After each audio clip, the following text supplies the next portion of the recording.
This tale is very old, and not just centuries, but thousands of years old. Long before the deserts of Arizona and Nevada became barren, there once stood a flourishing valley.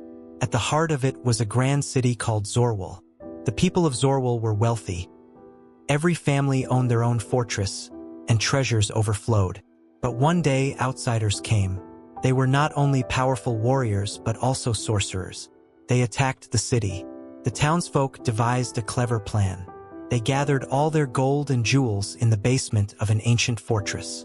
Then they told the invaders, "All the treasure is inside this vault."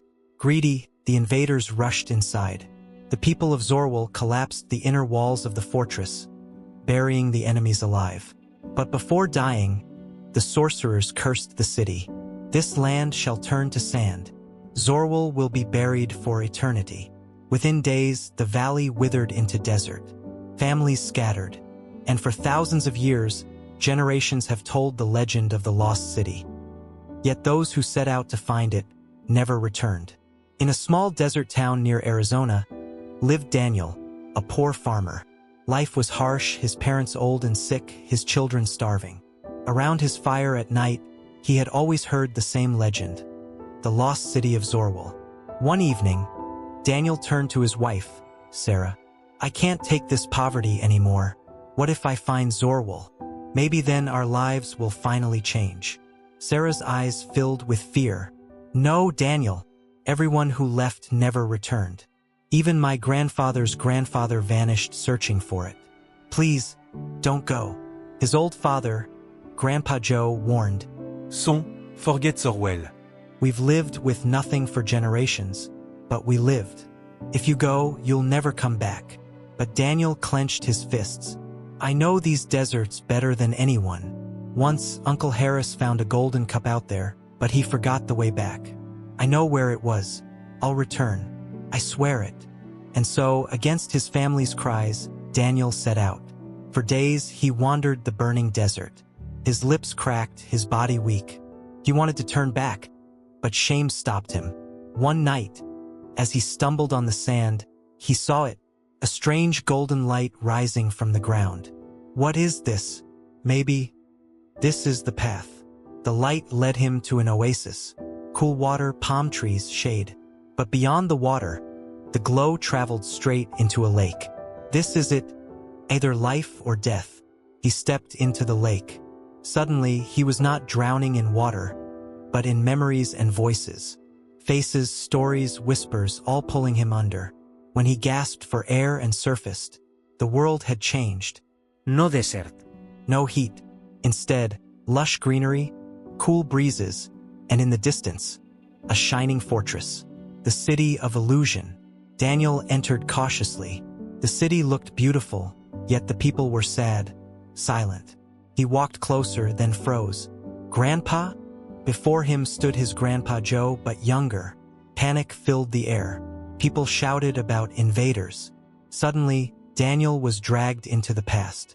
He saw the battle. The people lured the sorcerers into the fortress. He heard their curses. He watched the fortress crumble, burying the enemies alive. Then came the voices, trapped, desperate. "Free us. Release us. Let us breathe." Drawn by some unseen force, Daniel entered the ruined basement. He picked up a broken tool and smashed the stones. A beam of light burst out. Shadows rose, turning into glowing spirits. One voice echoed louder, "You freed us. For centuries we were cursed, suffocating in this vault. Others came before you, but they only wanted treasure. They left us trapped, so we misled them into the desert where they perished. But you showed mercy." A tall spirit stepped forward. "I was their leader. I wasn't buried with them. I was sealed alive in this dungeon. We cursed this land as we died. But now you may leave. We will guide you back to your world. Do not look back. Do not chase illusions. Walk through the ruins until you find the lake. Only then will you return home." The spirits faded into light. Daniel obeyed. He walked past broken ruins, ignoring mirages of people and villages. His mind only on Sarah, his children, his sick parents. Finally, he saw the same shining fortress again. Beyond it, the lake. He ran, weak but hopeful. With one last breath, he dove into the water. This time, when he surfaced, he was back in the desert of Arizona. His camel was waiting, sitting patiently as if guarding him. At his feet lay a pouch. Inside, gold coins, jewels, and food. Daniel gasped. The treasure, it's real. He rode home, and as he reached the village, the skies broke. Rain poured for the first time in decades. The barren land turned green.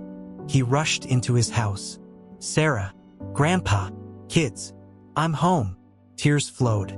His wife hugged him tight. His father smiled with relief. I don't care about treasure, son. You came back alive. That's worth more than gold. But Daniel laid the pouch before them.